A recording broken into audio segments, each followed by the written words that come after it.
Hi everyone, Angelina, Sparkling Diva, and I've got another pick a card reading for you. This one is especially for the full moon that is coming up really fast now. We already are in the middle of the energies that are building up. But if you happen to stumble across this reading, even when it's not going to be full moon, and you feel drawn to it, then by all means watch it, because then there is a message for you here anyhow, right? We have three choices from left to right. We have golden calcite with denberite, and in the middle fire and ice quartz, and to the right a clear crystal flame. So 1, 2, 3, and then please make your choice. Then I'm going to start with the reading. Right, numbers 1. We have your first two cards, moon cards. I'm sorry, these are in Dutch. They are not available in English, otherwise I would have gotten them in English. But I like them so much that I wanted to have these cards. And the funny thing is, the full moon on the 28th is an egg moon, and this says here the egg moon, and it's also the aspect of the full egg moon. So, which is what we will be having, what this reading is about. And it says care and protection. And then the message that only your soul is in possession of the map of your future. Right? And that's true, because we as human beings, we often get, we digress, we get distracted, the ego gets in the way, etc., etc. And then we might even lose track of our own, the path to our future, our soul path. But the soul never deviates from that, right? And the soul does have that map of your future. And then there's the question, how can you be the guardian of your own soul's desire, your own soul longing? How can you do that? So that's basically a question to just sit with, to ponder, to see what comes up. And and if you do that, if you can just completely just open yourself up to the question, and let go of any ego stuff, thoughts and things, and I must do this and I should do that, then there is space for something to come through, an answer, how you can do that. And then we have the moon of the shortest night, and then gestation. I think I always forget which one is which. Anyhow, it doesn't really matter. It says the world is waiting for your greatness, not for your smallness, for you to dim your light. And then the question, in which way do you work against yourself? So like this sabotaging thing, or how do you dim your light, keep yourself small, and let go of anything or anyone who keeps you small in that place, who makes you dim your light. And then if you do that, you can then easier come here again, being the guardian of your own soul longing and desire. If there's a lot of stuff, if you are dimming your light for whatever reason, you can't really get to that. You can't be the guardian of your own soul longing then, right? And the idea for that this theme, this whole lot may get touched by this full moon. You may notice that. And then there is your last card from another deck obviously, fire, passion. And then this also says something quite similar in a way. Your sparkle has waned and something is missing. So meaning you're not in touch with your soul and your soul longing. So you're not a guardian of your soul longing either then, right? Your soul still knows, right? Your soul never ever loses track. Fire. Whether it's your lust for life, belief in yourself, or your motivation, inspiration that you've lost, the element of fire is waiting to spice things up. And fire is this thing, right? It invokes lust and passion and attraction and love, and but it also can cleanse and transmutate and all that stuff. So it's really, really good. A lot of people are afraid of fire. I've had that for a long time as well. I'm still not completely over it, and that usually has to do with past lives where you were possibly burnt at the stake, and then that fear is still there, right? But fire also has a very nice side to it, of course.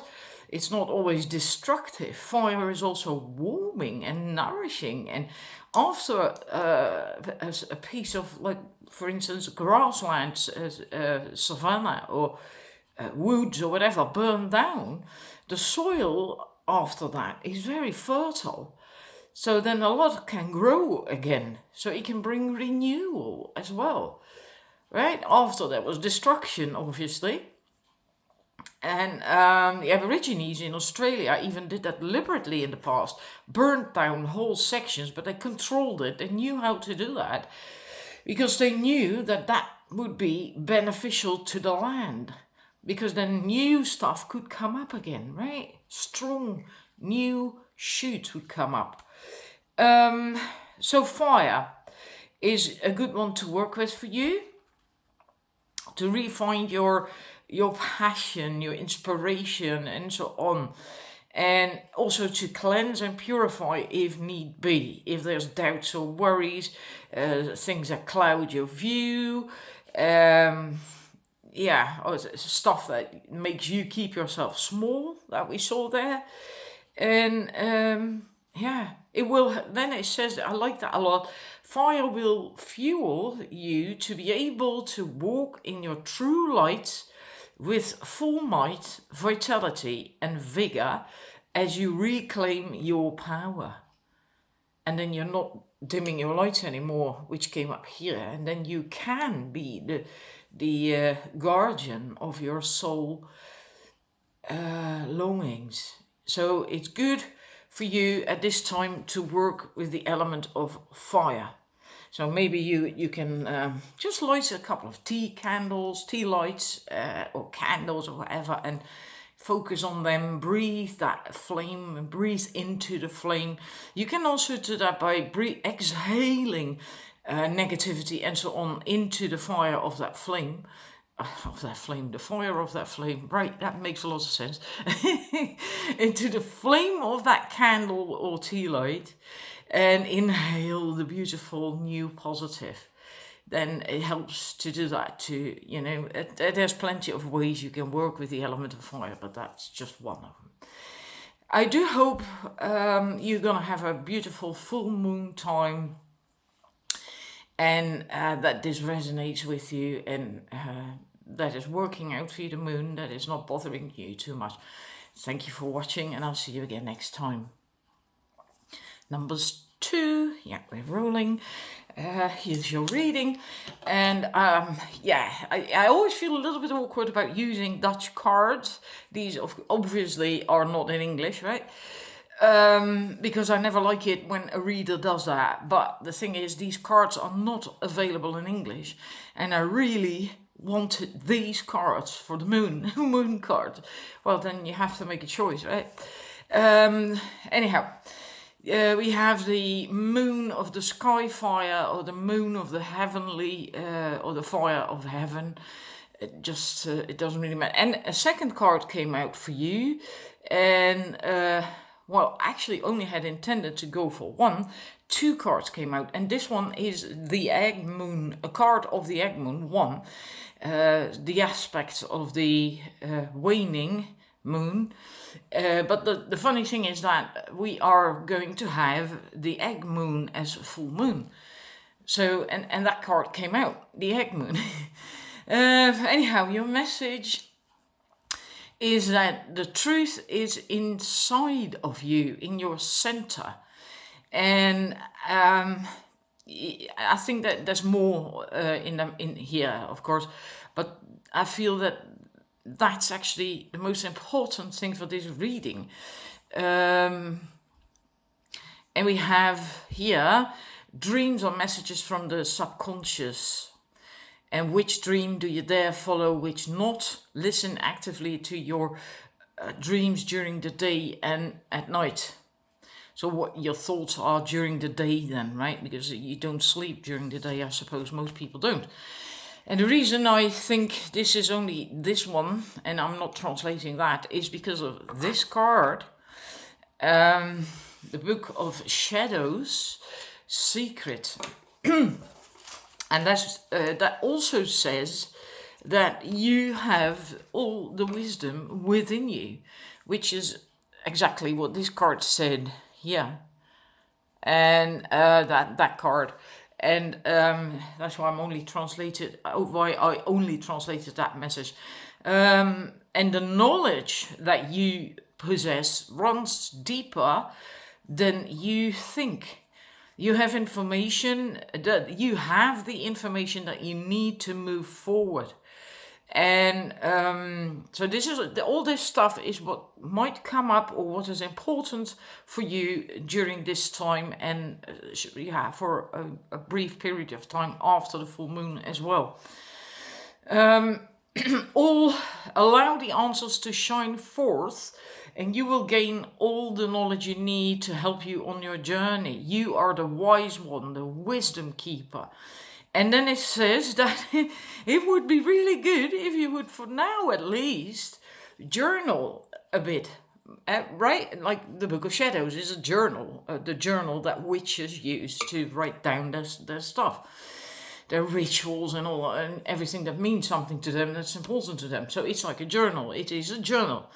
And right now for you, it might be really helpful to journal your dreams, which came up here, thoughts that you're having, signs that you're picking up, everything, stuff like that, because it is at the moment all very, very helpful. And I think you might, with the full moon and this time of this full moon, be more intuitive and find it easier to receive messages, to understand the meaning of signs that you're getting, like feathers or seeing the same word on telly or on a truck or whatever, and these things might now have extra meaning during this time.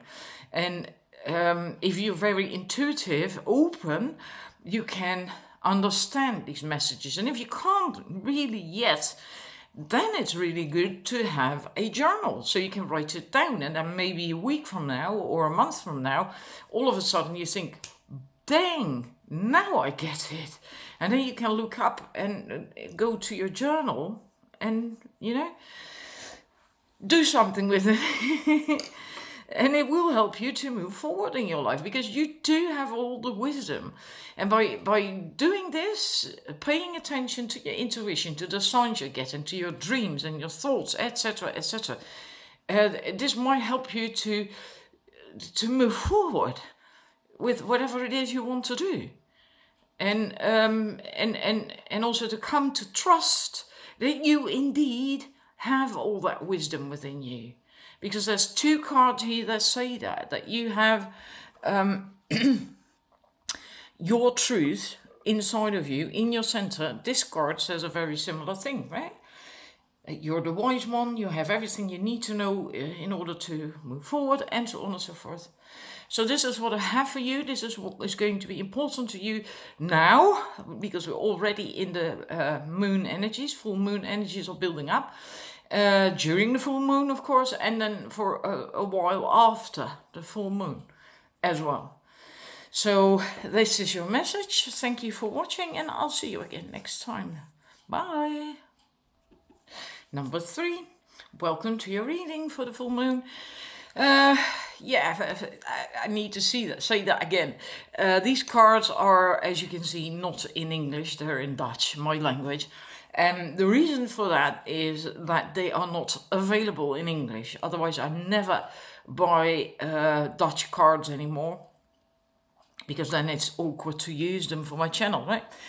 The thing is, I wanted a moon card deck, and I really like this one. So that's why I did get this deck after all, even though it's Dutch.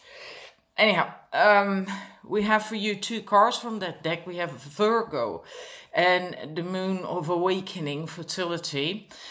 And your message for now and during the full moon and for a little while after the full moon is that we're working on well-being and the balance. Well-being depends on the balance between your inner and your outer world. And that's what you have to work on, especially during this time. Because we also have this card, broomstick clearance, which says that you likely have been working with trying to manifest something. So maybe you do rituals, maybe you meditate, maybe you work with the law of attraction. Doesn't matter which manner you use, practice to manifest whatever it is you want. But then you notice that it didn't work out so well, or not at all, maybe even, that it didn't manifest. It just didn't happen. And then wondering, why the hell is that? What's going on? It used to always work and all of a sudden it doesn't. Well, the reason for that is that you need to do some clearing. Because there's too much clutter. And because this card speaks of a balance between the inner and the outer world, I think it's both cleaning up around you in the room you spend most of your time, or your entire house, and your inner world as well. So paying attention to your thoughts, the things you say, etc., right? Is there repetitive stuff that's negative, limiting thoughts and beliefs, and so on and so forth? Because the new, the good and the positive that you are trying to call in and manifest needs space, right? And there is no space if there's too much clutter in your head, around you, etc. So you need to do clearing. So clean up the clutter, both inside of you, like your thoughts and behavior and patterns and so on, as around you, And it really does work when you clean your room. And I often notice that before I do a reading or a meditation, a bigger meditation, that I want to clear my room. Just my living room, because that's where I'm spending most of my time and where I'm doing that stuff, and that I want to have it clean. And often I even shower, right? And showering is a good way you're physically clean then, of course, but also you can use it to cleanse your aura and your chakras, etc. Right? And anyhow, and dreams are desires, wishes, longings that want to be lived and experienced. And what is holding you back still to go after your passion, to pursue your passion, and write down your deepest wishes and desires, and be as detailed as possible. And that might help you to get things going again, because this is also fertility, the moon of awakening and fertility, right? But I think first it is important that you do this clearing, and so you can get to the balance in your inner and outer world. And also the last thing here says, don't be too modest and dare to claim your space. That might also be a thing that is important to you. Maybe you are too modest and have difficulty in claiming your space. But then it can also help to clear up. That's internal work then, right? That's not by dusting or something. It's more the inner work. And so you can come to claiming your space. And maybe actually even it is in the outer world, if you, for instance, live with other people or have roommates or family or whatever. Maybe you don't have any space for yourself that you can claim for you to just sit and meditate and do whatever it is you want to do. And maybe that's not possible to have a separate room, for instance, but maybe you can come to an agreement with people that, okay, I want Saturdays or I don't know, whatever day works, right? I want the evening or an hour in the evening for me, so I can do my thing. Right? And then the others have to go to their own bedroom or whatever. And, it could be something like that. I was in a situation like that with my ex-partner, and we had a huge home, an old place, but it was huge. And everyone had their own room, except for me, right? Of course, we had our living room, but that was our living room, but still not my room. I had no place, no room, no nothing. My partner then, now my ex, he did have his own room. I didn't. And at some point, someone told me about that, pointed that out to me, and I thought, bloody hell. Yeah. And we had an empty room because one of the kids had moved out, and I claimed that room for me. So that's outer claiming of your space. And it was difficult, I'll tell you that. It wasn't easy, but I got my room. And it was great. It did me so much good. So it can be an external thing as well. I'm sorry that I'm talking so much, but sometimes these things come up, and I always trust that they come up for a reason, right? So that some of you will need to hear that. And so anyhow, and then after you've done that, then you can start to focus on this, on working on your dreams, on your desire, your longing, and getting detailed about that as well, what it is you want. Because, well, like it says here, and you can't really read that, of course, unless you're Dutch, dreams are desires, longings that wish to be lived. Right? And then you can start working on that, because then you have done this, and then you have created space so you can focus on that. So, yeah, this is the message. This is what likely is going to be important to you during during full moon, and in a period after the full moon as well. So thank you for watching, and I'll see you again next time. Bye.